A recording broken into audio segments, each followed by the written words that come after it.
Hey guys, welcome to episode 134 of OG Toys. I'm OG. Today, we're taking a look at Masters of the Universe Classics, Thunder Punch He-Man. Now we got both of the He-Mans up here. The original, of course, with the power sword, the axe, and the shield, with the gray iron cross chest harness, and Thunder Punch He-Man. One of the first variants that they started making back in the old line, and I really wasn't too big on all the different variants of He-Man. I just wanted one He-Man back then, and of course all his villains and heroes and his friends and all that kind of stuff. So I really didn't collect a lot of the extra variants unless they looked awesome and really cool. And back then, when they had an awesome feature like caps, it was pretty darn cool. Now this figure does have a lot of cool accessories to it and some stuff that really sets it apart. But one of the biggest things I noticed when I got these two guys side by side is that, man, the original He-Man had a great tan, and this guy, he's losing his tan. He needs to hit the tanning beds or something, or the beach. That's one thing I noticed that was quite starkly different, as well as the head sculpt. There's slight variations in the head sculpt. But before I get to that, guys, I got to show you something. On the last video we did, we reviewed Fisto. And I'm real sorry, but I forgot to show you guys the bio, because these bios are really cool. And we'll just take a quick look at that, and then we'll move on to the review. So there you go, guys. I'll just show you that. You can pause it if you like, read it, but I found it quite interesting how they add into the mythology of He-Man and the Masters of the Universe, doing these really in-depth bios. Very cool. There you go, guys. Without further ado, let's get back to the review. That kind of rhymed. Yeah, whatever. Anyways, let's move this He-Man out of the way for a moment, and let's take a look at Thunder Punch. So Thunder Punch He-Man. I really like the detail they put on his chest piece. It has the classic H, and of course it's all in vac metal, nice and shiny. Has a good texture as well. It has like a rougher texture here. Then you got the soft rubber bands, straps on the side here as well. Now one thing you're gonna notice is this huge thing on his fist. So imagine, if you will, He-Man is punching somebody, and it's just like the power of thunder, I guess. Wham! Okay, imagine that, and that's what that's supposed to represent. So you can take that off his fist, and he actually has a closed fist. I wish they would have added an open fist as well, just to pop it out so you can put another weapon in there, but not a huge deal. As for weapons, he does come with some cool stuff.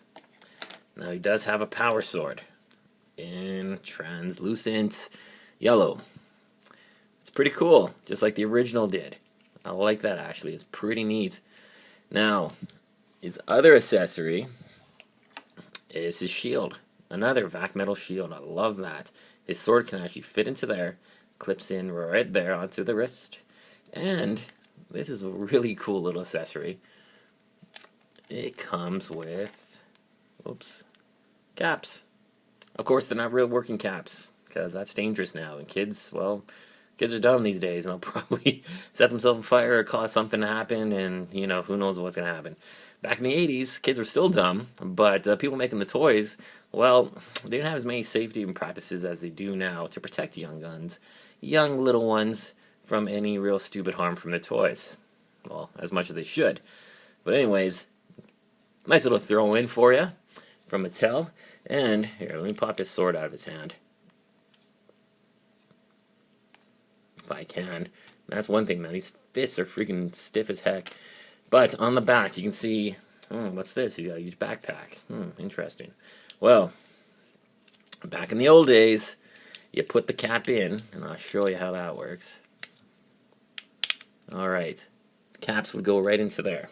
You can put this one in and pretend. Go back to the old days. Use your imagination. Pop that in right there. Then you can pretend He-Man was punching. You spin the dial, and snap, snap, snap, snap, snap, snap, pop, pop, pop, pop, pop. There you go. That would represent the Thunder Punch that He-Man would have. Pretty cool. Of course, it doesn't work these days unless you want to make some sound effects or whatever you want to do. But, authentically, it doesn't have that same feature. This was a nice little throwback to it, though. Very good job, Mattel. Thank you so much. Appreciate it. But that was kind of cool. And, of course, you can put the sword and shield together. You can pop that, well, I thought you could. Oh, hold on a second, guys. I'm freaking retarded. Let's put this back in here. And pop that up. And there you go. That holds it nicely in place. And boom, the Sword and Shield combo pack right there. You can put it on either wrist. You can put it on this one. You can put it on this one if you wanted to. But you can have it right there, and then He-Man can take his sword out and do the Power of Grayskull stuff or whatever you want to do. But there you go. Now, articulation-wise, what does He-Man have for articulation? Glad you asked. He has ball-jointed head, ball-jointed shoulders, bicep cut, a pin at the elbow, 360 at the wrist. He has an ab crunch, which is a little bit hindered by this massive backpack. Gotta say, it is a little bit hindered. 360 at the waist, ball joint, and swivel at the hip, pin at the knee, and he's got 360 at the shin here above his boots, and ankle articulation as well. Extremely posable. Now, let's get back to the other He-Man. And let's just put the sword down, He-Man. Take the axe out, and let's just get a closer look at both of the head sculpts here. There is a slight difference between the two. His He-Man hair seems a lot more flowy, covering inside of his face more. Here, not so much. The face sculpts themselves, very close. This one, of course, is a lighter sculpt. This one does look a little different with the longer hair. And of course, height-wise, they're going to be the exact same. Slight variations with the, of course, the color of the skin, the color of the hair, and the face sculpt's almost identical, but it's pretty cool that they did do a little bit of a variation on that. Now, I wanted to show you the bio on this because I thought this bio was really cool. Definitely bring some different light to this Thunder Punch He-Man. So let's take a look at it right here, guys.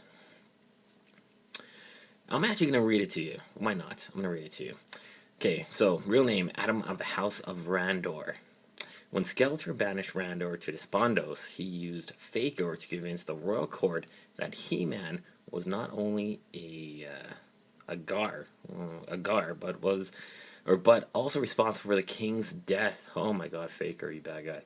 This ruse turned the people of Eternia against He-Man, and he and the Masters soon became renegades in their own land.